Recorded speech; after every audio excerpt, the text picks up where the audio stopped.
नमस्कार साथियों, progression academy के ऑनलाइन प्लेटफॉर्म पे आपका स्वागत है। मैं आशा करती हूँ कि आप सब बहुत अच्छे होंगे, आपकी पढ़ाई बहुत अच्छी चल रही होगी। अब हमारी हिंदी की 2 क्लास हो चुकी है और आज हम पढ़ेंगे हिंदी की तीसरी क्लास। पहली क्लास जो थी उसमें हमने किया था पोस्टमार्टम, यानी डिटेल्ड क्वेश्चन जो थे उनको हमने सॉल्व किया था डिटेल्ड रूप से, यानी पूर्ण व्याख्याकित रूप से, है ना। और अब जो दूसरी क्लास हुई थी उसमें हमने किया था संधि। संधि के हमने सारे प्रकार देख लिए थे और उनसे बनने वाले कुछ उदाहरण हमने देखे थे। आज की क्लास में हम क्या पढ़ेंगे? उपसर्ग देखेंगे आज हम। तो चलिए क्लास शुरू करते हैं।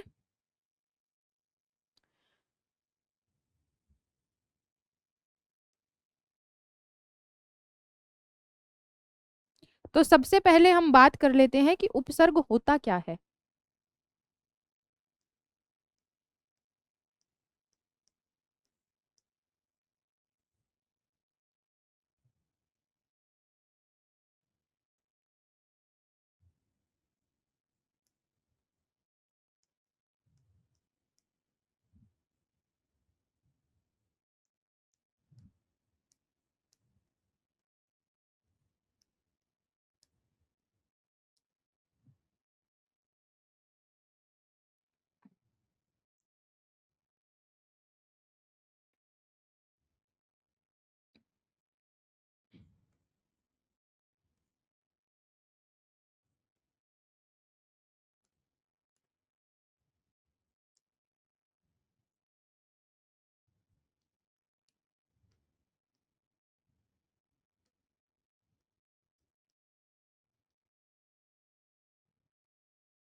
तो देखिए, उपसर्ग क्या होता है? मूल शब्द उसके आगे जुड़ करके उसके अर्थ में क्या कर देता है? परिवर्तन कर देता है। तो ये क्या कहलाता है? उपसर्ग कहलाता है। और प्रत्यय क्या होता है? जो किसी मूल शब्द के सबसे पीछे जुड़ते हैं वो क्या कहलाते हैं? प्रत्यय कहलाते हैं। और आगे जुड़ने वाला क्या कहलाता है? उपसर्ग कहलाता है। चलिए अब शुरू करते हैं अपनी क्लास, क्योंकि हमें पता चल गया है उपसर्ग क्या होता है। तो सबसे पहले हमारे पास प्रश्न संख्या 1 है, अप्रत्याशित शब्द में मूल शब्द क्या है? हमें पूछा जा रहा है कि अप्रत्याशित एक शब्द दे दिया गया है। अब पूछा जा रहा है कि इसके अंदर मूल शब्द क्या है, यानी कौन इसके अंदर उपसर्ग है और उपसर्ग जुड़ने के बाद में जो है शब्द बना है, तो हमको उपसर्ग अलग निकालना है। विकल्प संख्या ए है प्रत्याशित, विकल्प बी है आशा, विकल्प सी है आशित और विकल्प डी है प्रत्यय। तो इनका हम जब संधि विच्छेद करेंगे तो हमें पता चल जाएगा कि उपसर्ग इनमें से कौन सा है और इनमें से प्रत्यय मूल शब्द कौन सा है। तो बताइए जी, अप्रत्याशित के अंदर मूल शब्द कौन सा है? क्या प्रत्याशित मूल शब्द है, या आशा मूल शब्द है, अथवा आशित मूल शब्द है, या फिर प्रत्यय जो है वो मूल शब्द है? तो बताइए।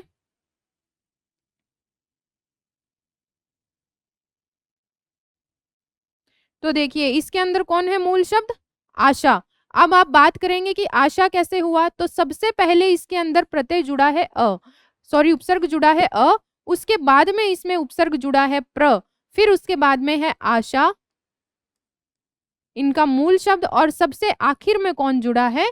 प्रत्यय। तो प्रत्यय क्या है इनके अंदर लगा हुआ? इसके अंदर प्रत्यय है इत प्रत्यय। इत क्या है? प्रत्यय है। और ये दोनों क्या है? उपसर्ग। आशा क्या हो गया?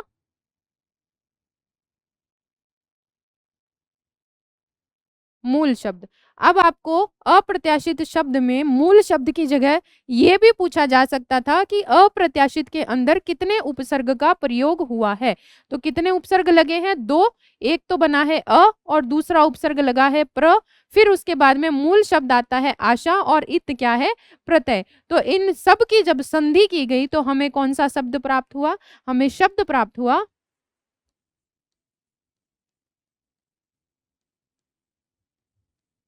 अप्रत्याशित। इत प्रत्यय आ गया, अ उपसर्ग है, प्र उपसर्ग है, और आशा क्या है? मूल शब्द। इन सब के संयोग से क्या बना है? अप्रत्याशित। इसी प्रकार से एक शब्द और है हमारे पास में, स्वच्छता। तो स्वच्छता के अंदर देखिए,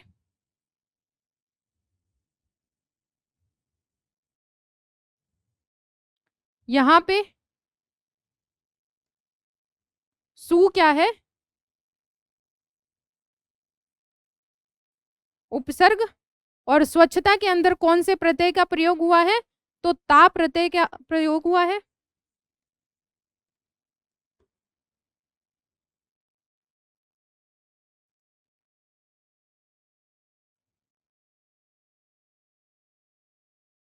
तो सु धन अच धन ता क्या बनेगा? स्वच्छता। तो इसके अंदर अच क्या आ जाएगा? मूल शब्द आ जाएगा, सु उपसर्ग हो गया है और ता प्रत्यय। इसी प्रकार हमारे पास में शब्द था अप्रत्याशित, उसके अंदर अ उपसर्ग है, उसके बाद में प्र उपसर्ग है, मूल शब्द क्या है? आशा, और प्रत्यय कौन सा लगा है? इत।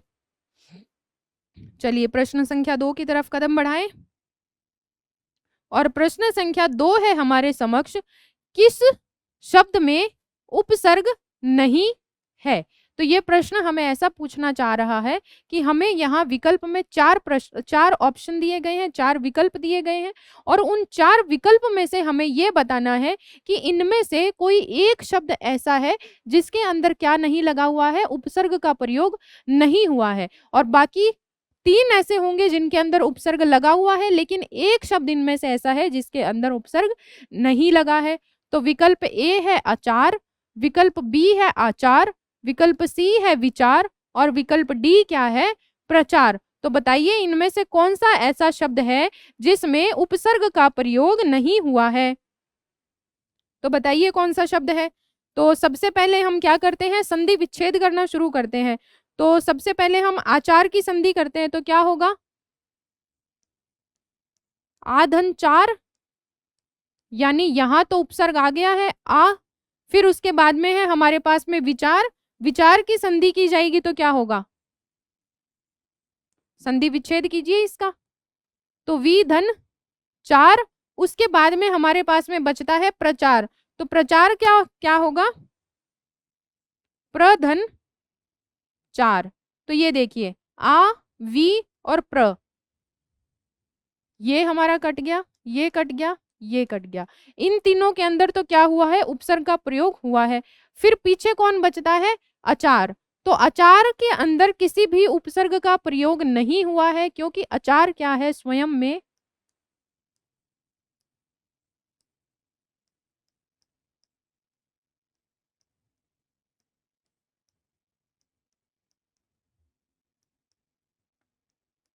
संज्ञा शब्द है, इसलिए अचार के अंदर क्या हुआ है? उपसर्ग का प्रयोग नहीं हुआ है, जबकि आचार, विचार और प्रचार, इनके अंदर क्या हुआ है? उपसर्ग का प्रयोग किया गया है। तो हमें पूछा गया था कि किस शब्द में उपसर्ग नहीं है? तो किस में नहीं है? विकल्प ए अचार के अंदर उपसर्ग का प्रयोग नहीं हुआ है।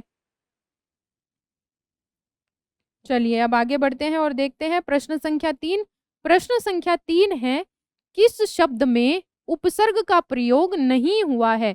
मैंने आपको कल भी बताया था कि ये जो नहीं है उसको आप सबसे पहले ऐसे घेर दिया कीजिए, ताकि कोई भी ऐसी स्थिति नहीं रहे कि हम प्रश्न गलत करके आ जाएं। प्रश्न गलत वाली जो भी स्थितियां हैं ना, उनका पहले ही खात्मा कर दो, उनको पहले ही समाप्त कर दो। तो ये नहीं है उसको सबसे पहले हटा दो, क्योंकि ये कंफ्यूजन नहीं हो कि ह वाला करना था, नहीं वाला करना था, आ तो रहा था, लेकिन जो टिक लगा के आना था वो तो गलत लगा करके आ गए। अब क्या करें? अब तो कर दिया जो कर दिया, क्योंकि ओएमआर में एक बार भरने के बाद में ये ऑप्शन नहीं रहता है ना कि हम दोबारा उसको मिटा करके भर लेंगे या फिर उसको काट छांट करके कुछ कर देंगे। तो ऐसा तो ऑप्शन नहीं है। वहां तो एक बार जो आपने उत्तर लगा दिया बस वही उत्तर रहेगा। तो ऐसी स्थिति से बचने के लिए हमको क्या करना है? प्रश्न को ध्यान से पढ़ना है, और ध्यान से पढ़ने के बाद में जो पूछा जा रहा है, यदि नहीं पूछा जा रहा है तो नहीं को घेर दीजिए, और यदि है पूछा जा रहा है तो फिर ह को घेर दीजिए। तो यहाँ पे क्या पूछा गया है? किस शब्द में उपसर्ग का प्रयोग नहीं हुआ है? तो विकल्प ए है हम सफर, विकल्प बी है हम उम्र, विकल्प सी है हम लोग, और विकल्प डी है हम वतन। तो सुनने के अंदर सारे के सारे विकल्प एक जैसे लग रहे हैं, हम सफर, हम उम्र, हम लोग, हम वतन। तो सबका संधि विच्छेद करने बैठेंगे तो क्या करेंगे भाई? जब जानकारी नहीं होगी और नहीं आ रहा होगा तो कर दिया हम धन सफर, हम धन उम्र, हम धन लोग और हम धन वतन। अब आपको लगेगा कि सारे के सारे तो सही हैं, फिर इनमें से एक ऐसा शब्द है कौन सा जिसके अंदर उपसर्ग का प्रयोग हुआ ही नहीं है, क्योंकि सारे के सारे तो देखने में एक शब्द एक जैसे लग रहे हैं। तो क्या होगा बताइए इसका उत्तर? तो देखिए हम सफर, हम उम्र और हम वतन, हम सफर, हम उम्र और हम वतन, ये तीनों क्या है? फारसी भाषा के शब्द हैं।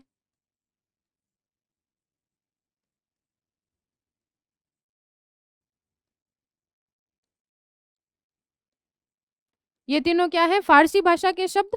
इसलिए हम सफर, हम उम्र, हम वतन इनके अंदर तो हुआ है। फिर पीछे कौन बचता है? हम लोग। तो हम लोग के अंदर उपसर्ग का प्रयोग नहीं हुआ है, क्योंकि हम लोग क्या है? हम लोग तो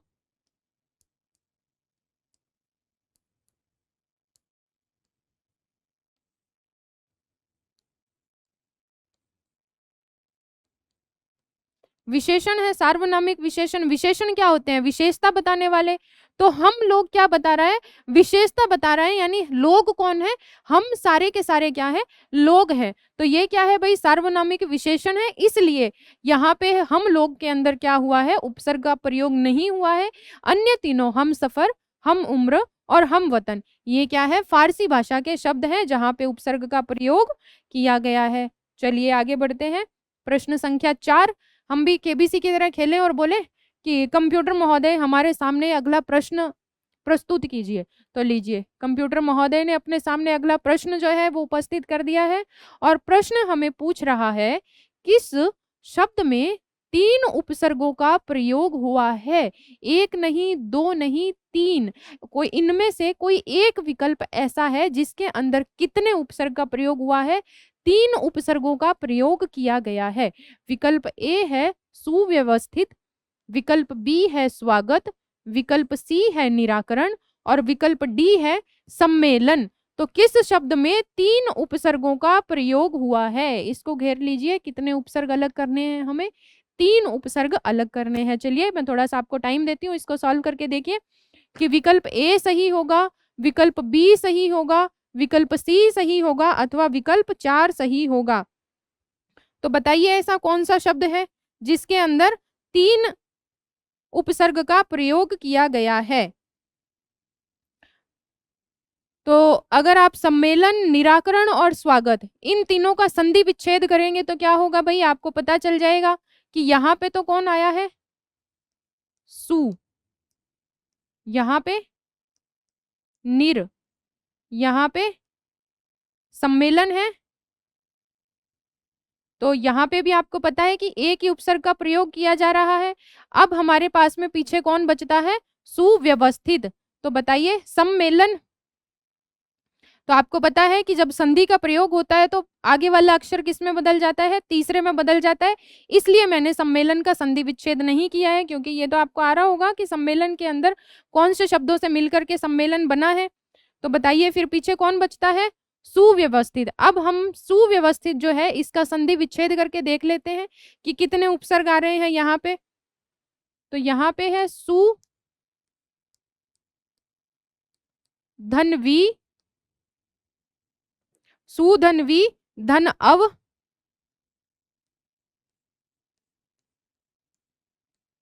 धन स्था, धन इत। इत क्या है?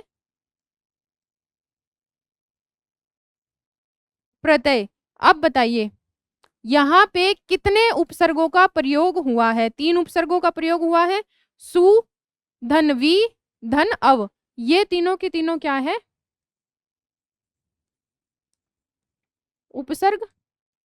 ये आ गया है मूल शब्द निकल करके। और कौन से प्रत्यय का प्रयोग हुआ है? इत प्रत्यय का प्रयोग हुआ है। तो कौन सा ऐसा शब्द है जिसके अंदर 3 उपसर्गों का प्रयोग किया गया है? तो वो हमारा विकल्प ए। विकल्प ए में क्या है? सुव्यवस्थित। स्वागत के अंदर आपने देख लिया कि सु लगता है वहां पे उपसर्ग, निराकरण के अंदर निर लगता है, और उसके बाद कौन बचता है? सम्मेलन।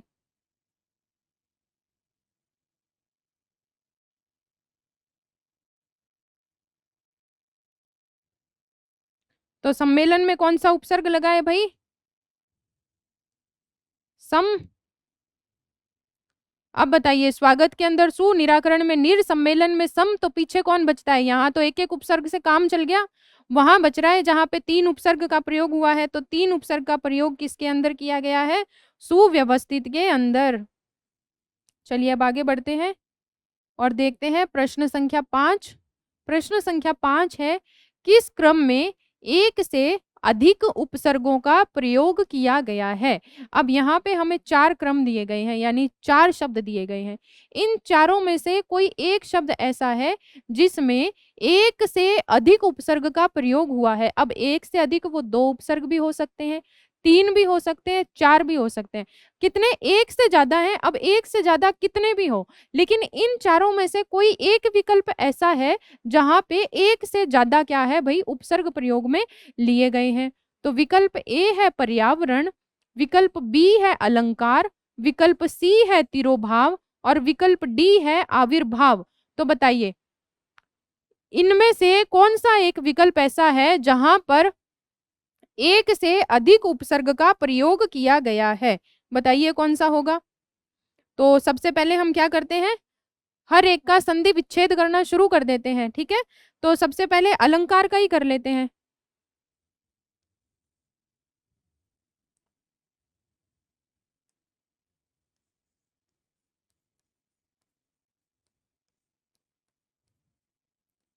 अलम धन कार, क्या बन जाएगा? अलंकार। और अलंकार क्या होते हैं? काव्य के अंदर क्या उत्पन्न करते हैं? काव्य के अंदर रोमांच उत्पन्न करते हैं, या फिर उसके अंदर क्या उत्पन्न करते हैं? अलंकार उसका सौंदर्य प्रदर्शित करते हैं। तो वो क्या होते हैं भाई? अलंकार होते हैं। तो ये अलंकार हो गया। फिर हमारे पास में है आविर्भाव। आविर्भाव का हम संधि विच्छेद करेंगे तो क्या होगा? आविर्धन भाव।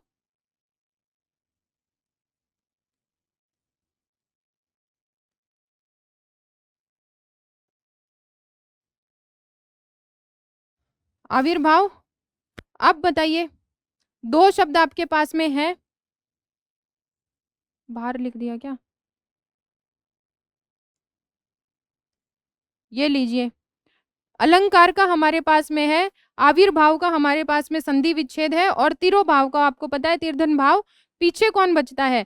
पर्यावरण। तो अब अगर हम पर्यावरण का संधि विच्छेद करने चले तो हमें क्या पता चलेगा भाई कि यहाँ पे कितने उपसर्ग हैं? तो यहाँ पे है परिधन आधन वरण। क्या होता है? परि धन आ धन वरण। इससे क्या बनता है? पर्यावरण। तो ये लीजिए, एक उपसर्ग, ये दूसरा उपसर्ग, और ये मूल शब्द निकल करके आ गया है। तो मूल शब्द था वरण, और वरण के अंदर कितने उपसर्ग जुड़े? 2 उपसर्ग जुड़े हैं, परि और आ, और इन सब के सम्मिलन से क्या बन गया है? पर्यावरण। अब देखिए, वरण का अर्थ कुछ और होता है, लेकिन उसके अंदर जब उपसर्ग जुड़ गए तो फिर उसका अर्थ पूर्ण रूप से परिवर्तित हो गया और क्या बन गया? पर्यावरण। तो किस क्रम में एक से अधिक उपसर्गों का प्रयोग किया गया है? किसमें किया गया है? पर्यावरण के अंदर। परि धन आ धन वरण क्या होता है? पर्यावरण।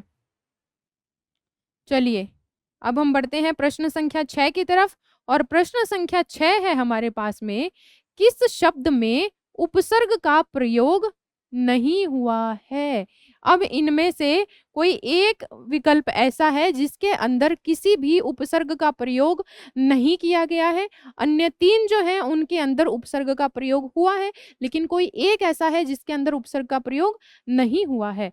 तो विकल्प ए है नीरस, विकल्प बी है नीरज, विकल्प सी है नीरव और विकल्प डी है निरंध्र। क्या है? विकल्प डी निरंध्र। तो बताइए, इनमें से कौन सा एक ऐसा शब्द है जिसके अंदर उपसर्ग का प्रयोग नहीं किया गया है? विकल्प ए नीरस, विकल्प बी नीरज, विकल्प सी है नीरव और विकल्प डी है निरंध्र।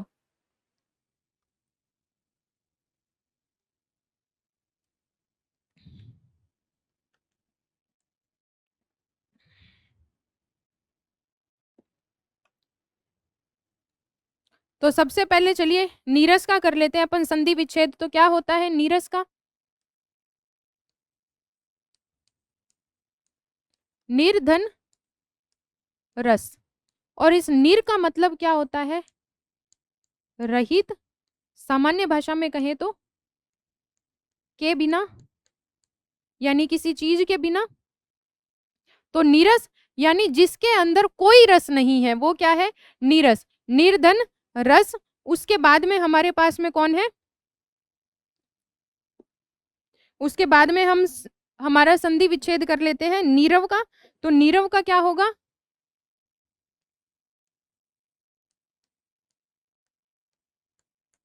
निर उपसर्ग यहां भी लगा है और हमें यही पूछा जा रहा है। तो नीरव का क्या होगा भाई? निर्धन रव। अब बचता है हमारे पास में निरंध्र। तो निरंध्र का संधि विच्छेद कीजिए, क्या निकलेगा? निर्धन रंध्र। ये लीजिए,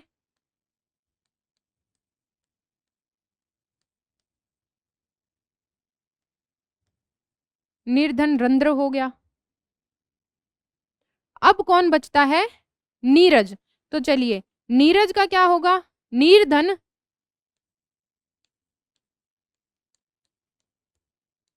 ज। ये बन रहा है नीरज, है ना? निर्धन ज। अब बताइए किसके अंदर उपसर्ग का प्रयोग नहीं हुआ है? तो हमारे नीरज के अंदर नहीं हुआ है, क्योंकि ये ज नाम का कोई मूल शब्द होता ही नहीं है। ज क्या है? सिर्फ एक वर्ण है, मूल शब्द थोड़ी ना है। मूल शब्द होता तो हम उसके अर्थ में परिवर्तन कर देते। अब वर्ण है कोई भी तो उसके आगे पीछे तो आप कुछ भी लिख सकते हो, उसको मूल शब्द आप थोड़ी ना मान सकते हो कि भाई मुख्य शब्द यही था। अब बताइए कौन सा, किस शब्द में उपसर्ग का प्रयोग नहीं हुआ है? तो नीरस के अंदर निर्धन रस, नीरव के अंदर निर्धन रव, निरंद्र, निर्धन रंध्र। बचता कौन है? नीरज। तो नीरज के अंदर किसी भी उपसर्ग का प्रयोग नहीं किया गया है। और निर का अर्थ क्या होता है? रहित अथवा के बिना। नीरस यानी बिना रस के, नीरव और निरंध्र। ठीक है, चलिए अब हम आगे वाला बढ़ते हैं। इसी प्रकार एक शब्द और देख लेते हैं हम, जैसे निरोग शब्द है आपके पास में, है ना? निरोग, ये है निरोग। अब इसका करो।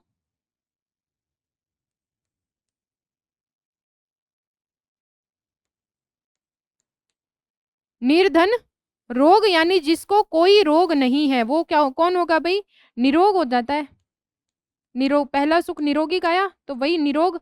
निर्धन रोग। ये भाई देखिए, अब निर उपसर्ग से बनने वाले हमारे पास चार शब्द हैं, नीरस, नीरव, निरंध्र और निरोग। ये चार शब्द किससे बन रहे हैं? निर उपसर्ग से। और यहाँ पे हमें पूछा गया था कि किस में उपसर्ग का प्रयोग नहीं हुआ है? तो किस में नहीं हुआ है? नीरज में नहीं हुआ है। चलिए आगे बढ़ते हैं। और प्रश्न संख्या 7 है, निर्निमेष शब्द में कौन सा उपसर्ग है? हमें शब्द दिया गया है निर्निमेष। अब पूछा जा रहा है कि निर्निमेष के अंदर कौन सा उपसर्ग लगा हुआ है या किस उपसर्ग के प्रयोग से निर्निमेष शब्द बना है? तो विकल्प ए है निर, विकल्प बी है नी, विकल्प सी है निह और विकल्प डी है निस। अब ये देखिए, ये पटवार 2011 में भी पूछा गया है और उसके अगली साल तृतीय श्रेणी भर्ती की परीक्षा हुई है अध्यापक की, और उसके अंदर भी क्या हुआ है भाई? पूछा गया है 2011 और 2012। यानी ये प्रश्न क्या हुआ है? इस प्रश्न का दोहराव हुआ है, ये बार बार पूछा गया है। एक बार 2011 में पूछ लिया, फिर 2012 में पूछ लिया। तो इसी प्रकार के प्रश्न आपको और भी मिलेंगे जो पहले की नहीं परीक्षाओं में पूछे जा चुके हैं, और हो सकता है कि वो आपकी परीक्षा में भी पूछे जाएं।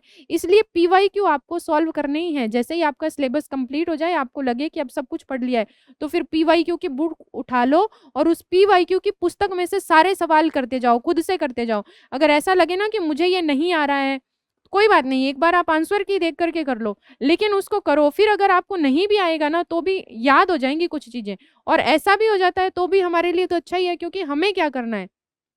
हमारा उद्देश्य तो यही है ना कि परीक्षा में अच्छे अंकों से उत्तीर्ण हो जाए, सफल हो जाए, और हमारा क्या हो जाए भाई? सिलेक्शन हो जाए। तो उसके लिए आपको क्या करना पड़ेगा? पीवाईक्यू तो करने ही पड़ेंगे। तो निर्निमेष शब्द में कौन सा उपसर्ग है? विकल्प ए है निर, विकल्प बी है नी, विकल्प सी है निह और विकल्प डी क्या है? निस। तो बताइए इसके अंदर कौन सा उपसर्ग लगा है निर्निमेष के अंदर? तो यहाँ पे लगा है निर्धन निमेष।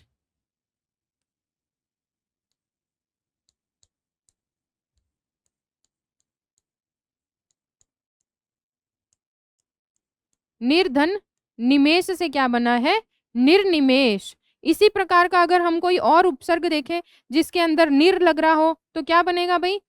कोई एक और लगा के देखिए, जैसे हम पिछले वाले में करके आए थे ना, ये देखिए यहां भी निर लग रहा था। तो इसी प्रकार निर से कौन बना है निर्निमेष निराकार। एक शब्द और देख लेते हैं निराकार। निर्धन आकार आ गई स्वर संधि। तो संधि अगर आपने बहुत अच्छे से की हुई हो ना तो उपसर्ग और प्रत्यय करने में आपको कोई दिक्कत नहीं आएगी। चलिए अब बढ़ते हैं अगले प्रश्न की ओर। अगला प्रश्न है प्रश्न संख्या 8। किसमें कु उपसर्ग का प्रयोग नहीं है? इनमें से कोई एक शब्द ऐसा है जिसके अंदर कु उपसर्ग का प्रयोग नहीं किया गया है। कौन से उपसर्ग का प्रयोग नहीं हुआ है? कु उपसर्ग का प्रयोग नहीं हुआ है। विकल्प ए है कुरूप, विकल्प बी है कुशल, विकल्प सी है कुकर्म और विकल्प डी है कुचाल। तो बताइए कुरूप, कुशल, कुकर्म, कुचाल, इनमें से कौन सा ऐसा शब्द है जिसके अंदर कु उपसर्ग नहीं लगा है? तो चलिए संधि विच्छेद करते हैं। कुधन रूप, कुरूप, कु का अर्थ क्या होता है? बुरा। कुकर्म यानी बुरे कर्म ही तो होते हैं, तो कु का मतलब क्या है? बुरा। कुरूप का कुधन रूप हो गया है। फिर आगे बात कीजिए आप कुशल की, और कुशल को एक बार छोड़ देते हैं। चलिए हम बात कर लेते हैं कुकर्म की। तो कुकर्म क्या होते हैं? कुधन कर्म, यानी जिसके कर्म बुरे हैं वो क्या है? कुकर्म। फिर आता है कुधन चाल, क्या बन जाएगा? कुचाल, जिसकी चाल बहुत बुरी है। बहुत बुरी नहीं तो चलो चाल ही बुरी है, कुचाल। अब कुशल को करना हो तो कुधन शल कर सकते हैं क्या? जी नहीं। कुधन शल क्यों नहीं कर सकते? क्यों क्यों नहीं कर सकते? क्योंकि शल नाम की कोई चीज है नहीं और उसके आगे कु लगा दो तो बुरा। बुरा शल कौन सा होता है? ऐसा तो कुछ है ही नहीं। तो कौन सा ऐसा शब्द है जिसके अंदर कु उपसर्ग नहीं है? तो वो कौन सा है? कुशल। कुशल के अंदर कु उपसर्ग का प्रयोग नहीं हुआ है, जबकि कुरूप, कुकर्म और कुचाल, इनके अंदर क्या हुआ है? कु उपसर्ग का प्रयोग किया गया है। कुरूप, कुकर्म और कुचाल, और कुशल के अंदर कु उपसर्ग का प्रयोग नहीं हुआ है। प्रश्न संख्या 12 है निर्जीव का अर्थ है। निर्जीव कौन होता है भाई? एक होता है सजीव, एक होता है निर्जीव। तो सजीव का विलोम क्या है? निर्जीव। अब आपको पूछा जा रहा है कि निर्जीव का विलोम शब्द, निर्जीव का अर्थ क्या होता है? सजीव तो हमें पता है, हमारी तरह चलने बोलने वाला जो सांस ले रहा है, लेकिन निर्जीव कौन सा है? आपने विज्ञान में पढ़ा होगा निर्जीव। तो विकल्प ए है नीर वाला जीव, विकल्प बी है जीवन रहित, विकल्प सी है निकट का जीव और विकल्प डी है जीवित। बताइए बहुत ही आसान सा सवाल है ये कि निर्जीव का अर्थ क्या होता है? नीर वाला जीव, जीवन रहित, निकट का जीव या फिर जीवित। तो बताइए क्या होता है? तो इसका संधि विच्छेद कर लेते हैं।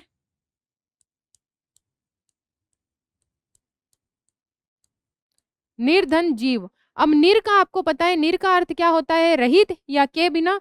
तो बिना जीव के कौन हो गया? निर्जीव, यानी जीवन रहित, जिसके अंदर कोई जीवन नहीं है, जिसको जो सांस नहीं ले रहा है, जो खा पी नहीं रहा है, वो कौन है भाई? निर्जीव। तो निर्जीव का अर्थ क्या हो गया? जीवन रहित, जिसमें कोई जीवन नहीं है। जैसे ये पेन क्या है? निर्जीव। मेरे पास में पानी की बोतल क्या है? निर्जीव, है ना। माइक जो मैंने लगा रखा है वो क्या है? निर्जीव। इनके अंदर कोई जीव नहीं हो, वो क्या कहलाता है? निर्जीव। और सजीव, जिसके अंदर जीव हो, जिसके अंदर जीवन हो, वो कौन होता है भाई? सजीव। जैसे आप और हम मनुष्य, जानवर, पशु पक्षी ये सब क्या है भाई, ये होते हैं सजीव, और निर्जीव जिसके अंदर कोई जीवन नहीं है, जीवन रहित क्या कहलाता है, निर्जीव।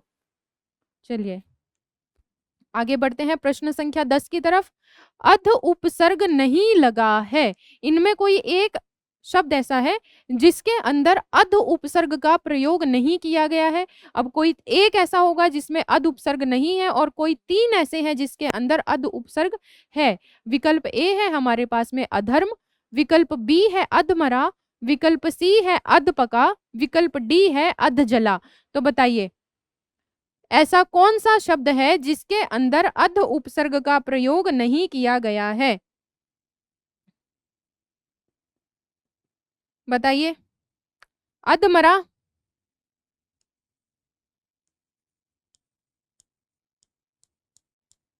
यानी आधा मरा हुआ, अधपका, आधा पका हुआ, अधजला, आधा जला हुआ, फिर अधर्म। अधर्म का संधि विच्छेद करेंगे तो क्या होगा भाई, यहाँ पे मूल शब्द क्या है, अध हो गया है ना। अधर्म, धर्म क्या होता है, धर्म क्या है, धारण करने योग्य वस्तु, यानी जिस चीज को धारण किया जाए, धर्म धारण करने योग्य,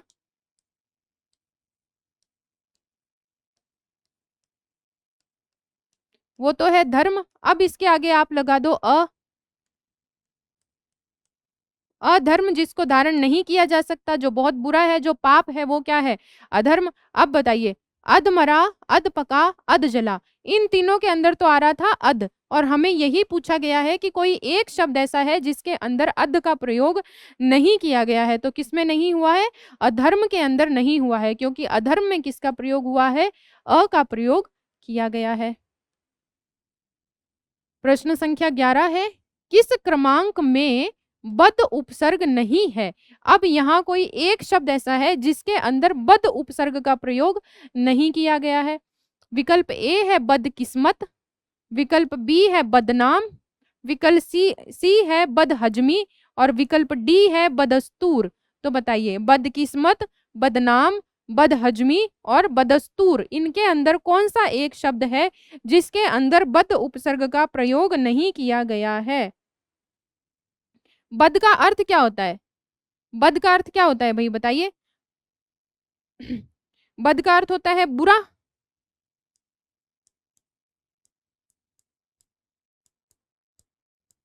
बुरा होता है बद का तो। और बद होता क्या है, विदेशी भाषा का उपसर्ग है ये तो।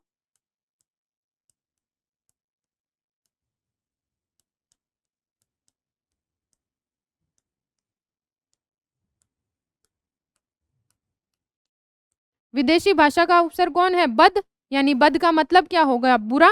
अब हमें बताना है कि इनमें से कोई एक शब्द ऐसा है जिसके अंदर क्या हुआ है भाई, बद उपसर्ग का प्रयोग नहीं किया गया है। तो बदकिस्मत यानी बुरी किस्मत। फिर उसके बाद में कौन आता है हमारे पास में, बदनाम, यानी जिसका नाम क्या हो गया है, बुरा हो गया है। किसी की बेइज्जती हो जाए तो अपन कहते हैं ना यार ये तो जगह जगह बदनाम हो चुका है, इससे तो क्या ही बोलना। तो जिसका नाम बद हो गया है, जिसका नाम बुरा हो गया है, वो कौन है, बदनाम। फिर हमारे पास में है बदहजमी, यानी जिसको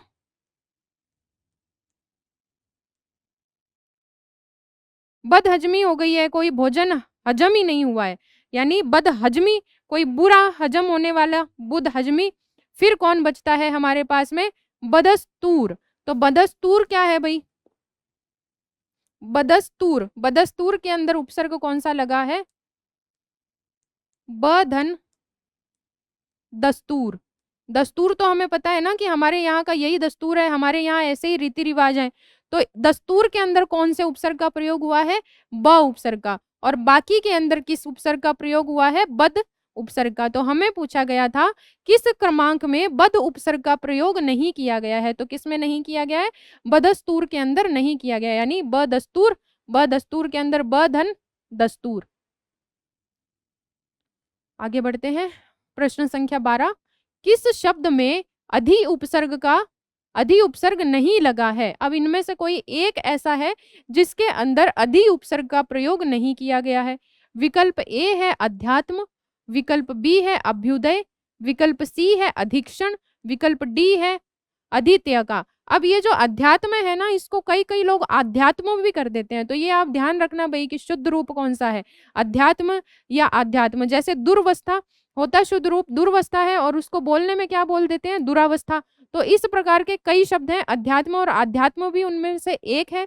तो अभ्युदय, अधीक्षण, अद्वितीय का, इनमें से कोई एक शब्द ऐसा है जिसके अंदर अधि उपसर्ग का प्रयोग नहीं किया गया है। तो बताइए कौन सा है जिसके अंदर अधि उपसर्ग का प्रयोग नहीं हुआ है। तो चलिए सबसे पहले हम कर लेते हैं संधि विच्छेद। अधिधन आत्म क्या बन गया, अध्यात्म। आपको पता है कि संधि हो जाएगी तो कौन सा शब्द आ जाएगा, तीसरा शब्द आ जाएगा। तो य त थ ध य आ जाएगा यहाँ पे, तीसरा शब्द नहीं, यहाँ पे दूसरी संधि हो गई है। तो ये भाई अध्यात्म बन गया है हमारा, अधिधन आत्म। फिर उसके बाद में देखिए आप अधीक्षण का कीजिए, अधिधनीक्षण।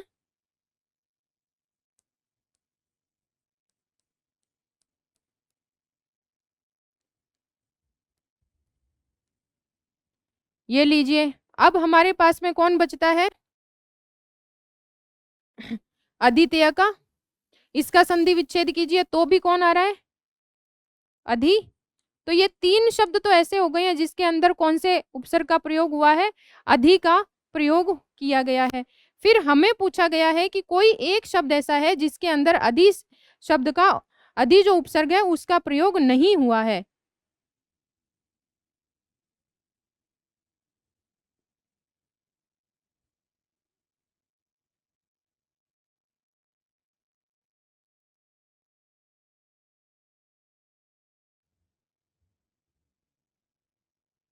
कौन सा है भाई, अभ्युदय। कौन सा होगा हमारा जिसके अंदर अधि उपसर्ग का प्रयोग नहीं हुआ है, तो वो है अभ्युदय। इसका जब आप संधि विच्छेद करेंगे तो आपको पता चलेगा कि यहाँ पे अधि उपसर्ग नहीं आया है।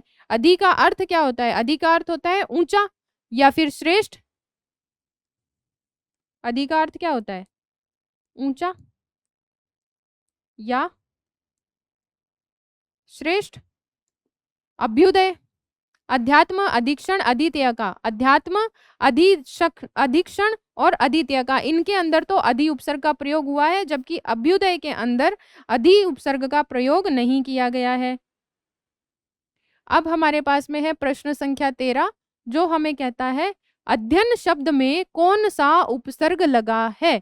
अध्ययन शब्द के अंदर कौन से उपसर्ग का प्रयोग किया गया है, ये प्रश्न 2021 में ही पूछा गया है। विकल्प ए है अधि, विकल्प बी है आदि, विकल्प सी है अध्य और विकल्प डी है अध। तो बताइए इनमें से कौन सा ऐसा शब्द है जिसके अंदर, अध्ययन के अंदर कौन से उपसर्ग का प्रयोग किया गया है,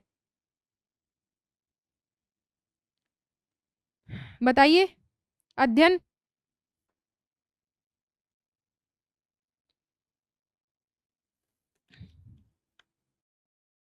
अध्ययन का उपसर्ग, अध्ययन का संधि विच्छेद क्या होता है,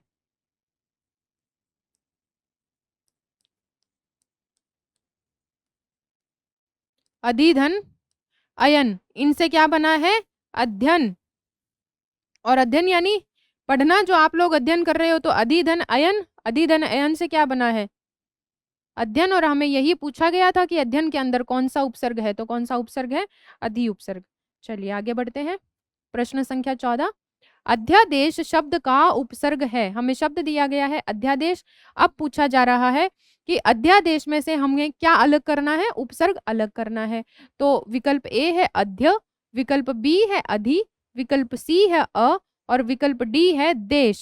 बताइए अध्यादेश शब्द के अंदर कौन सा उपसर्ग लगा है। तो सबसे पहले अगर मैं देश को काट दूं, ये लीजिए, क्योंकि देश तो मुझे यहाँ पता चल रहा है कि ये तो सबसे पीछे यानी शब्द के रूप में आ रहा है, तो सबसे अंत में तो उपसर्ग लगता नहीं है, तो मैंने ऑप्शन डी काट दिया। अब बच रहे हैं मेरे पास तीन विकल्प, अद्य, अधि और अ। इसी प्रकार के प्रश्न आपको वहां भी मिलेंगे जहां एक विकल्प को आप काट दोगे तो सिर्फ 3 रह जाएंगे, 3 में से आपने थोड़ा और दिमाग लगाया तो एक और चला गया, फिर बचे 2। उन 2 में से फिर आपकी जो अंतरात्मा का है उसको उत्तर लगा देना भाई, मन वाली बात मानना नहीं। और अंतरात्मा से भी अच्छा आपको याद आ ही जाएगा फिर 50-50 वाले में। तो भाई जब 50-50 की स्थिति है कि ये भी हो सकता है ये भी, तो दिमाग पे जोर डालोगे तो फिर याद आ ही जाएगा।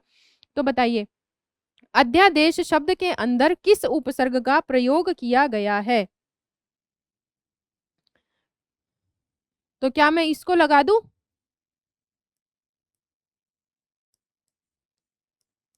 अधिधन आदेश कर दूं मैं, तो क्या हो जाएगा?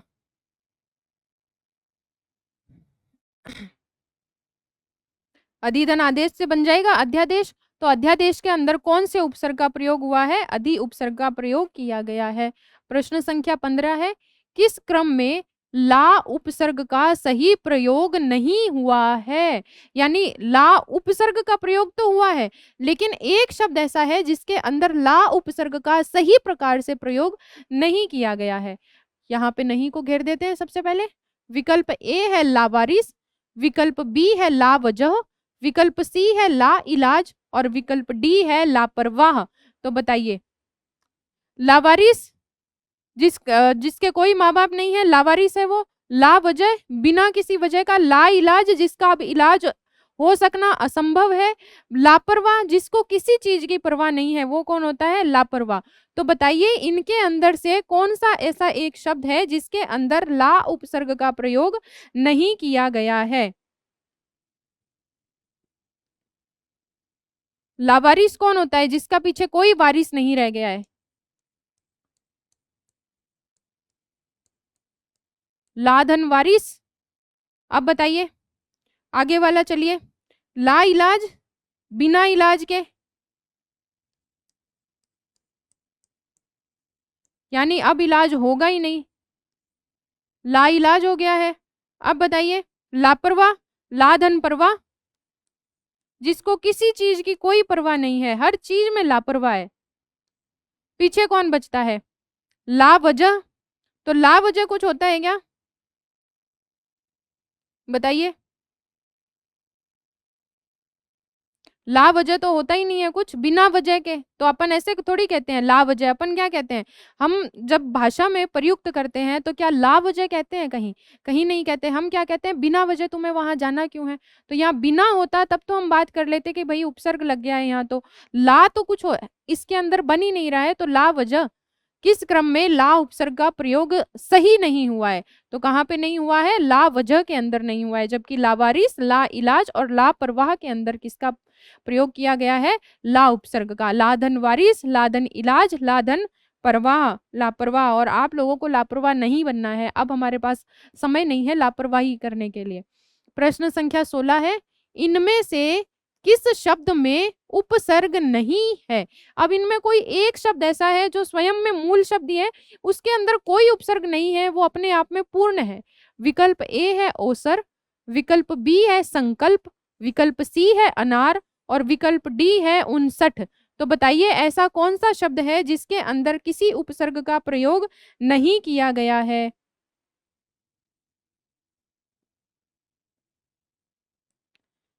बहुत आसान है। अनार। अनार तो सीधा सीधा एक फल होता है। ओसर के अंदर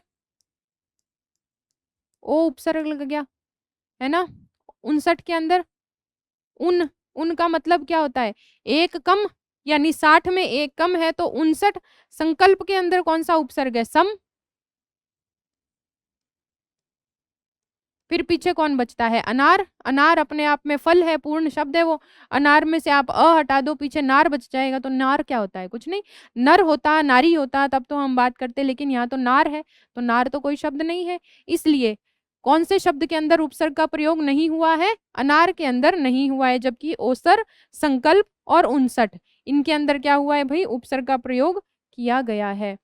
फिर प्रश्न संख्या 17, 49 शब्द में कौन सा उपसर्ग है? विकल्प ए है उ, विकल्प बी है उत, विकल्प सी है उन, या विकल्प डी है इनमें से कोई नहीं। बताइए 49 के अंदर कौन से उपसर्ग का प्रयोग किया गया है? बताइए 49 यानी उन 50, उन धन 50 यानी 50 से कितना कम है? एक। 50, 50 में एक कम है तो क्या हो गया है? 49 या फिर 49। इसी प्रकार और कौन होता है? 59 होता है, 19 होता है, 79 होता है ना? 19 यानी क्या होता है भाई? 19, 20 में एक कम हो तो 19 हो गया है, 59 हो गया है, 49 हो गया है, 79 हो गया है। इन सब में कौन से उपसर्ग का प्रयोग हुआ है? उन उपसर्ग का प्रयोग किया गया है। तो 49 में कौन सा उपसर्ग है? उन। उन यानी एक कम। पहले गाँव में कहते थे ना कितने पैसे हैं? 20 में एक कम, तो 19। इसी प्रकार प्रश्न संख्या 18 है, इनमें से किस शब्द में ना उपसर्ग नहीं जुड़ा है? 4 विकल्प दिए गए हैं। 4 विकल्प में से कोई एक ऐसा विकल्प है जिसके अंदर ना उपसर्ग का प्रयोग नहीं किया गया है। विकल्प ए है नाजुक, विकल्प बी है नाखुश, विकल्प सी है नालायक, विकल्प डी है नापसंद। तो नाखुश भाई जो खुश नहीं है, नालायक जो किसी चीज के लायक नहीं है, नापसंद जिसको कोई चीज पसंद नहीं है, नाजुक यानी बहुत सॉफ्ट। तो बताइए कौन सा ऐसा शब्द है जिसके अंदर ना उपसर्ग का प्रयोग नहीं किया गया है? तो नाजुक, बाकी सबके अंदर तो ना का प्रयोग हुआ है। ना का मतलब क्या होता है? ना क्या होता है?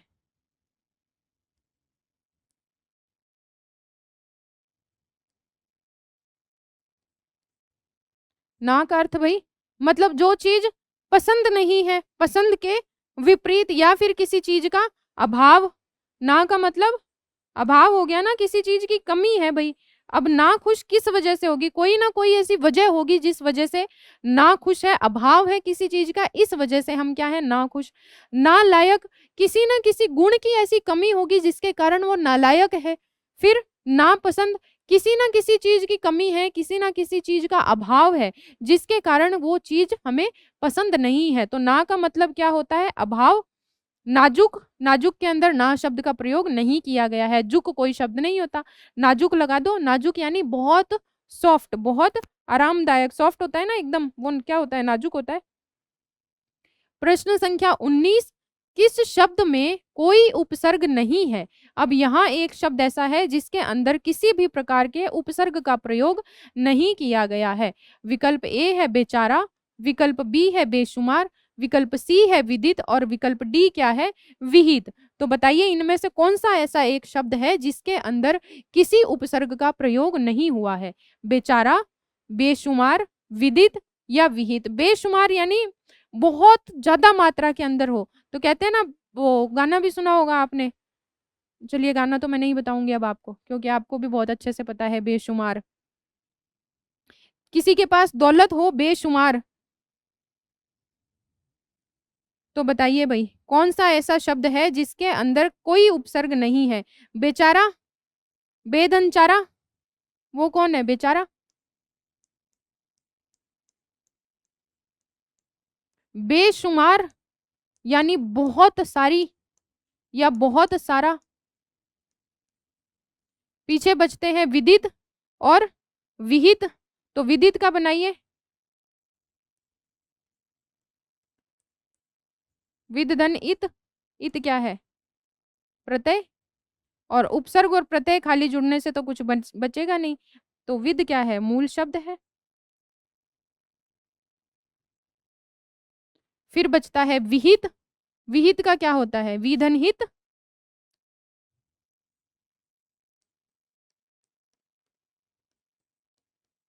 अब बताइए कौन सा एक शब्द है जिसके अंदर कोई उपसर्ग नहीं है? बेचारा के अंदर बे आ गया है, बेशुमार के अंदर बे आया है, विहित के अंदर वी उपसर्ग का प्रयोग हुआ है, जबकि विदित के अंदर क्या है? विद धन इत। यहाँ पे हुआ है प्रत्यय का प्रयोग, यहाँ पे उपसर्ग का प्रयोग नहीं किया गया है। प्रश्न संख्या 20, इनमें से कौन सा उपसर्ग युक्त नहीं है। अब फिर से कोई एक शब्द ऐसा है जिसके अंदर क्या नहीं है भाई, उपसर्ग का प्रयोग नहीं किया गया है। विकल्प ए है आहार, विकल्प बी है विहार, विकल्प सी है प्रहार और विकल्प डी क्या है, कहार। तो बताइए इनमें से कौन सा एक ऐसा शब्द है जिसके अंदर किसी प्रकार के उपसर्ग का प्रयोग नहीं किया गया है। तो सबसे पहले अपन आहार का क्या करते हैं, संधि विच्छेद, आधनहार,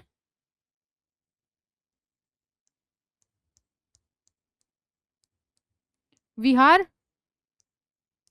विधनहार, प्रहार,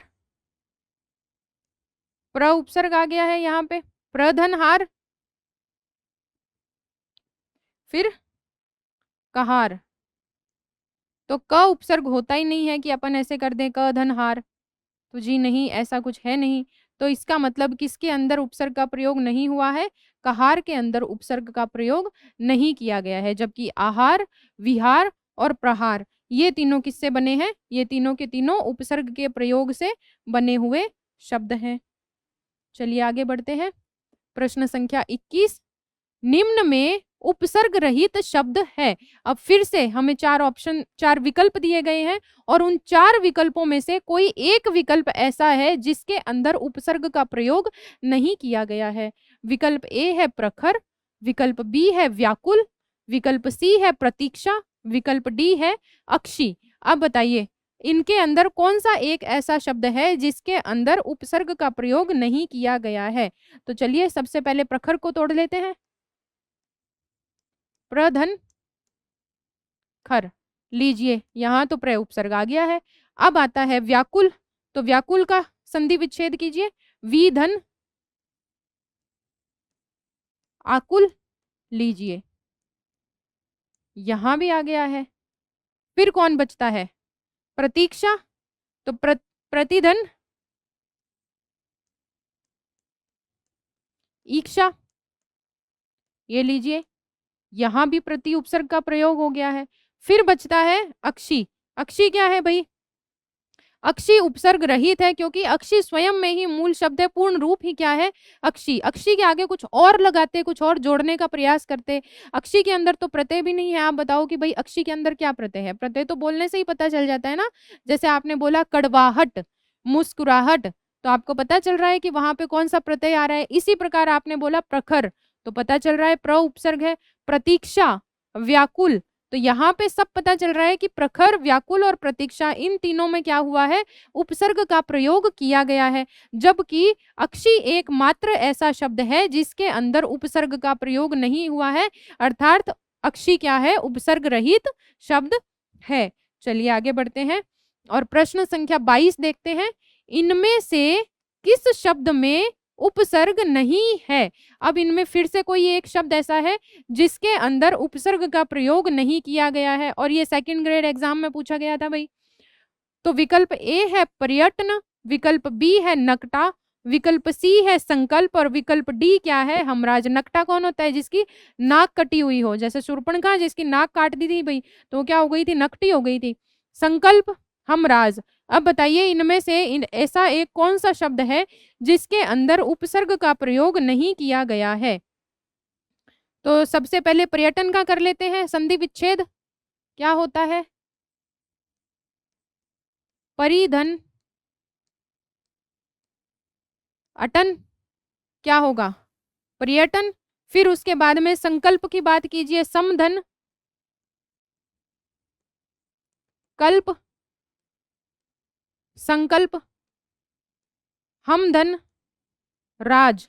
जो आपके सारे के सारे राज जानता हो वो कौन होता है, हमराज। अब हमारे पास में बचता है नकटा, और नकटा क्या है, उपसर्ग रहित शब्द है, इसके अंदर कोई उपसर्ग का प्रयोग नहीं हुआ है क्योंकि नकटे का अर्थ ही क्या होता है, जिसकी नाक कटी हुई है। तो जिसका अर्थ पहले से ही पता है उसके अंदर आप कुछ भी लगा दो भाई, वो क्या होगा, कुछ भी नहीं बनेगा। नकटा आप कटा कर दो, नकटा न क्या ऐसा हो जाएगा क्या, नहीं कटा हुआ, नहीं, नकटा तो वही है जिसकी नाक कटी हुई है, यहाँ अर्थ ही इसका यही है।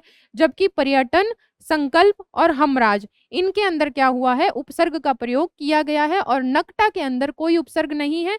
नकटा क्या है, उपसर्ग रहित शब्द है। चलिए अब देखते हैं प्रश्न संख्या 23। किस शब्द में सबसे कम उपसर्ग प्रयुक्त हुए हैं?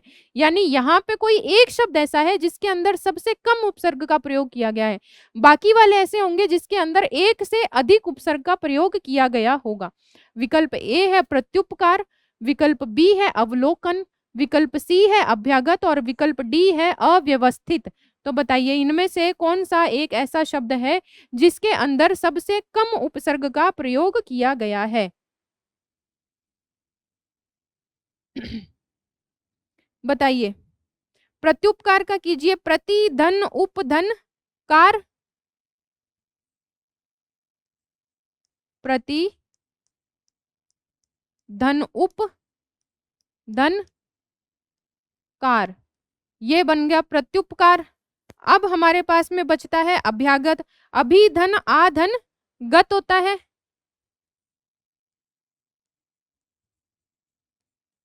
अभी धन आधन गत, ये लीजिए, यहाँ पे दो उपसर्ग आ गए, यहाँ पे दो उपसर्ग आ गए। अब बचता है अव्यवस्थित। तो अव्यवस्थित का क्या होता है? अधन वी धन अवधन स्थाधन इत, अधन वी धन अवधन स्थाधन इत, ये बना भाई अव्यवस्थित। अधन वी धन अवधन स्थाधन इत, यहाँ पे आ गए हैं 3। और हमको पूछा गया है सबसे कम उपसर्ग वाला शब्द। अवलोकन क्या होता है? अवधन लोकन, कितने उपसर्ग आए हैं? 1। यहाँ पे है 2, यहाँ भी 2, यहाँ पे आए हैं 3 उपसर्ग। और हमें पूछा गया था किस शब्द में सबसे कम उपसर्ग का प्रयोग किया गया है? तो कौन सा है? अवलोकन, यानी विकल्प बी हमारा सही उत्तर होगा। अवलोकन के अंदर सबसे कम उपसर्ग का प्रयोग किया गया है। चलिए अब देखते हैं प्रश्न संख्या 24। इनमें से किस शब्द में आ उपसर्ग नहीं जुड़ा है? क्या हुआ है भाई? आ उपसर्ग का प्रयोग नहीं किया गया है, सॉरी। इनमें से कोई एक उपसर्ग ऐसा है, कोई एक शब्द ऐसा है जिसके अंदर आ उपसर्ग का प्रयोग नहीं हुआ है और बाकी के अंदर आ उपसर्ग का प्रयोग किया गया है।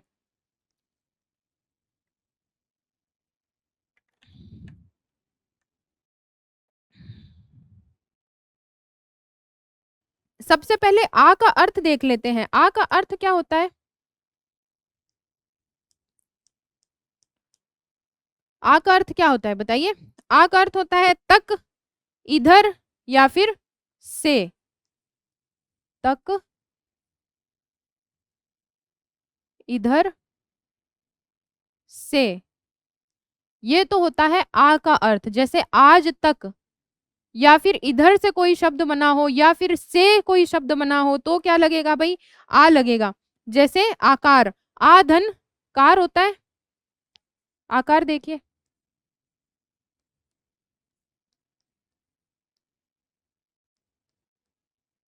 यानी इसका आकार कहाँ तक है, आकार हो गया है। अब इसी प्रकार आप और शब्द लीजिए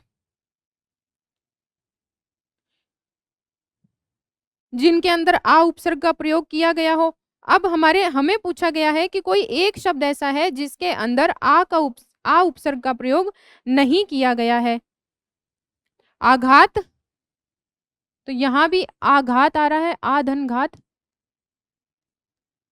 आमूल, आकार का हमने पहले ही कर लिया। फिर कौन बचता है? आदित्य। तो आदित्य के अंदर कौन से उपसर्ग का प्रयोग नहीं किया गया है?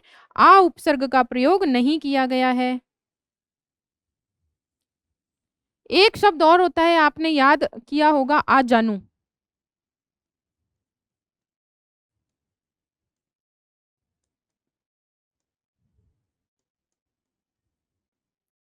शब्द पढ़ा है ना आपने, आजानु बाहु। तो आजानु बाहु क्या होता है? जिसकी भुजाएं घुटनों तक लंबी हो वो कौन होता है? आजानु बाहु। उसी प्रकार आजानु, आधन जानू, आकार, आधनकार, आधन मूल, आधन घात, फिर पीछे कौन बचता है? आदित्य। आदित्य के अंदर कौन से उपसर्ग का प्रयोग नहीं हुआ है? आ उपसर्ग का प्रयोग नहीं हुआ है। चलिए अब बढ़ते हैं अगले प्रश्न की ओर। अब आप बोलेंगे कि आपने आदित्य का तो हमें करके ही नहीं बताया कि इसके अंदर कौन से उपसर्ग का प्रयोग किया गया है। तो ये आप मुझे कमेंट बॉक्स के अंदर बताएंगे कि ये जो आदित्य है उसके अंदर उपसर्ग कौन सा है, और अगर किसी प्रत्यय का प्रयोग हुआ है तो वो भी आप हमें बताएंगे कमेंट बॉक्स के अंदर। ये इसलिए छोड़ा जा रहा है आपके लिए, ताकि मुझे ये रहे कि क्लास कोई देखता है तो उसकी प्रतिक्रिया क्या है, क्या वो अपने उत्तर साथ साथ दे रहा है, क्योंकि ये लाइव क्लास नहीं है जिसके अंदर आप चलती हुई में मुझे आंसर देते जाएं। तो मुझे पता रहना चाहिए ना कि मैं जो पढ़ा रही हूँ वो आप तक आ रहा है, तो आपको समझ आ रहा है या नहीं, या आपको इंटरेस्टिंग लग रहा है या नहीं। तो भाई आदित्य का आपको मुझे कमेंट बॉक्स के अंदर जवाब देना है। प्रश्न संख्या 25 है, किस शब्द में कोई उपसर्ग नहीं है? अब यहाँ कोई एक ऐसा शब्द है जिसके अंदर किसी उपसर्ग का प्रयोग किया ही नहीं गया है, या तो वो अपने आप में पूर्ण शब्द है, या फिर वो बिना किसी उपसर्ग के ही बन गया है। तो विकल्प ए है बेकार, विकल्प बी है बेलदार, विकल्प सी है बेखबर, विकल्प डी है बेगुनाह। बेगुनाह यानी जिसका कोई गुनाह नहीं है, जिसने कुछ गलती नहीं की थी। बेखबर जिसको किसी चीज की खबर नहीं है। बेकार जो किसी काम का नहीं है। तो वो क्या होता है भाई? और बे कौन सी भाषा का है? उपसर्ग कौन सा है? तो बे है अपने उर्दू फारसी भाषा का उपसर्ग है।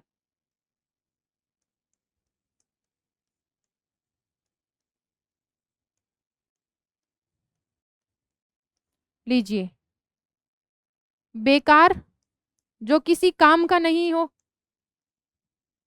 बेखबर जिसको किसी चीज की खबर नहीं है, दून दुनिया से अलग हो चुका है, वो भाई बेखबर।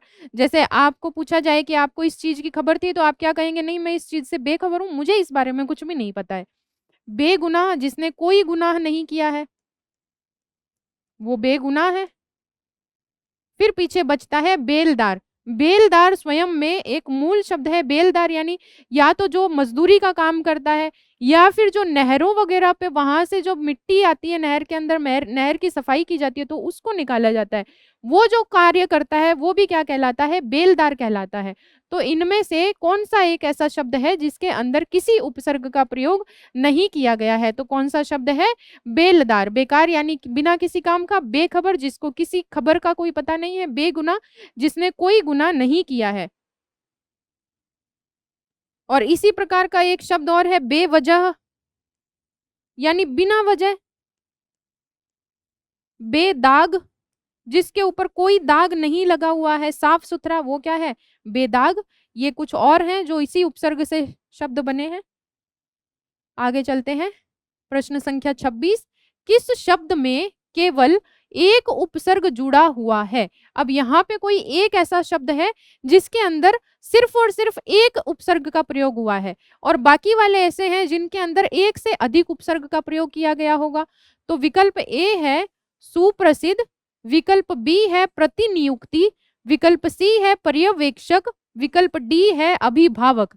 तो बताइए इनमें से कौन सा एक ऐसा शब्द है जिसके अंदर सिर्फ और सिर्फ एक ही उपसर्ग का प्रयोग किया गया है? चलिए, सोच लिया होगा अब तक तो आपने। तो सुप्रसिद्ध का संधि विच्छेद कर लेते हैं। क्या होता है? सुधन प्रधन सिद्ध। सुधन प्रधन सिद्ध क्या हो गया? सुप्रसिद्ध। इसी प्रकार प्रतिनियुक्ति की बात कर लीजिए। प्रतिधन निधन युक्ति होता है।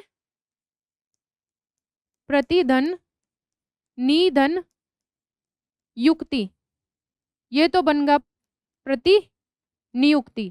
अब हमारे पास में शब्द है पर्यवेक्षक। तो पर्यवेक्षक का परिधन अवधन ईक्षक, परिधन अवधन ईक्षक। ये लीजिए, यहाँ तीन तो हमें पता, दो तीन तो हमें पता चल गए जहां पे क्या आ रहे हैं भाई? दो उपसर्ग आ रहे हैं, और हमें पूछा गया है कि सिर्फ और सिर्फ एक उपसर्ग से बनने वाला अभिभावक किससे बनता है? अभिधन भावक यानी पेरेंट्स, आपके माता पिता, अभिभावक। तो कौन सा एक शब्द ऐसा है जो सिर्फ और सिर्फ एक उपसर्ग के प्रयोग से बना है? तो कौन सा है? अभिभावक। जबकि सुप्रसिद्ध, प्रतिनियुक्ति और पर्यवेक्षक, यहाँ पे कितने उपसर्ग का प्रयोग हुआ है? 2 उपसर्ग का प्रयोग हुआ है। और अभिभावक एकमात्र ऐसा शब्द है जिसके अंदर एक उपसर्ग का प्रयोग हुआ है।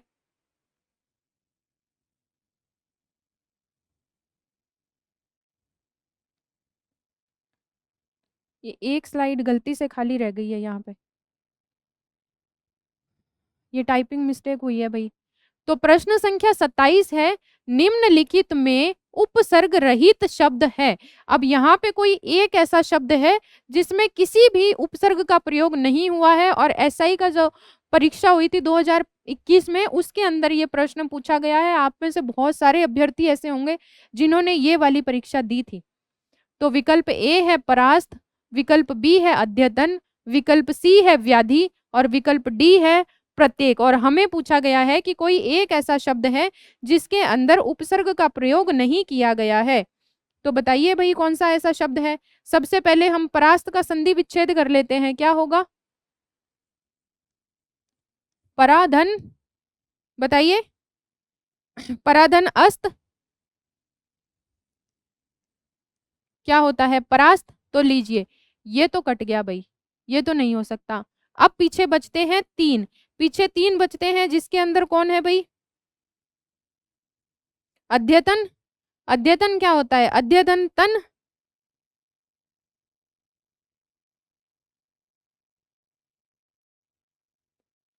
ये होता है।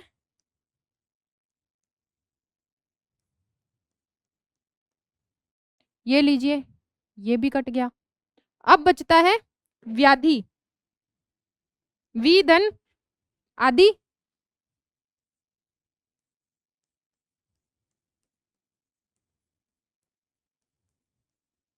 व्याधि,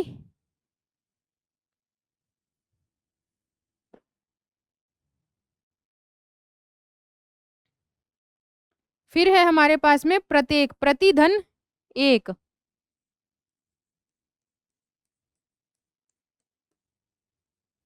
अब हमने चारों का संधि विच्छेद कर लिया है। अब बताइए इनमें से कौन सा एक उपसर्ग है, कौन सा एक शब्द है जिसके अंदर उपसर्ग का प्रयोग नहीं किया गया है?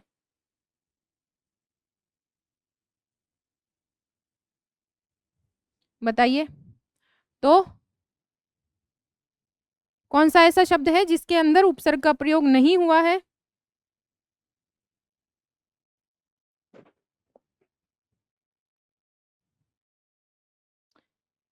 एक मिनट,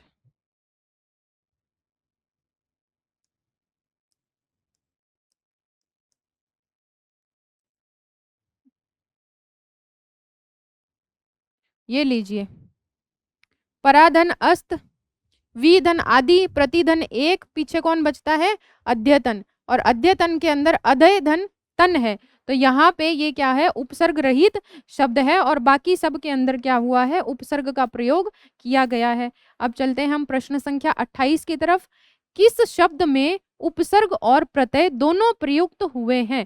अब जब हम संधि विच्छेद करेंगे इन चारों का, तो इन चारों में से कोई एक ऐसा निकल के आएगा जिसके अंदर उपसर्ग का प्रयोग भी किया गया है और प्रत्यय का प्रयोग भी किया गया है। उपसर्ग आगे लगने वाले और प्रत्यय पीछे लगने वाले।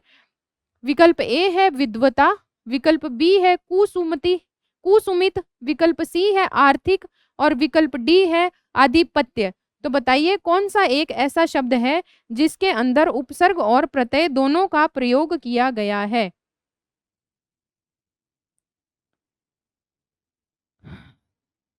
को तो कुसुमित का सबसे पहले करते हैं, कुसुम धन,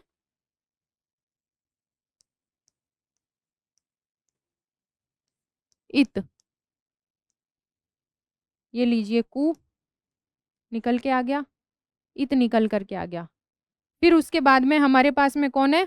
आर्थिक, अर्थ धन, इक। ये लीजिए।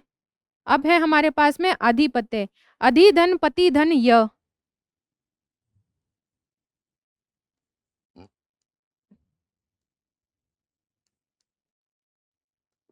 ये लीजिए।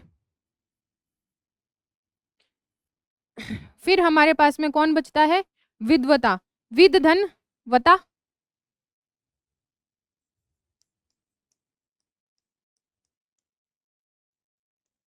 अब ये जो कुसुमित है, इसके अंदर कुसुम तो आपने कर दिया और इत प्रत्यय लगा दिया, तो मैं कु को हटाऊं तो क्या बनेगा? सुम। और सुम नाम का कोई शब्द होता ही नहीं है। इसका मतलब कुसुम मूल शब्द है और इत क्या है? प्रत्यय। विद्वता के अंदर विद धातु और वता प्रत्यय का प्रयोग हुआ है। आर्थिक के अंदर अर्थ धन इत इक प्रत्यय का प्रयोग हो गया। आधिपत्य के अंदर अधि आया है और ये आया है, तो फिर क्या हो गया? आधिपत्य एक ऐसा शब्द है जिसके अंदर उपसर्ग और प्रत्यय दोनों का क्या किया गया है? प्रयोग किया गया है। और हमें पूछा गया था कि इनमें से कोई एक विकल्प ऐसा है जिसके अंदर उपसर्ग और प्रत्यय दोनों का क्या हुआ है? प्रयोग हुआ है। तो बताइए ऐसा कौन सा शब्द है? आधिपत्य। आधिपत्य के अंदर क्या है? उपसर्ग और प्रत्यय दोनों का प्रयोग किया गया है। तो ये थी अपनी आज की क्लास। और आज की क्लास में हमने क्या देखा? उपसर्ग। उपसर्ग क्या होते हैं? जो किसी शब्द के आगे जुड़ करके उसके अर्थ में परिवर्तन ला देते हैं, वो शब्द को क्या कहलाते हैं? उपसर्ग कहलाते हैं। मैं उम्मीद करती हूँ कि ये सेशन आपके लिए यूजफुल रहा होगा और आपको समझ आ गया होगा। कुछ भी आपको लगे कि कमियां थी तो आप कमेंट बॉक्स में अपने सुझाव दे सकते हैं। चलिए मिलते हैं एक नए सेशन के साथ में। तब तक के लिए खुश रहिए, प्यार बांटिए और पढ़ते रहिए। Thank you very much.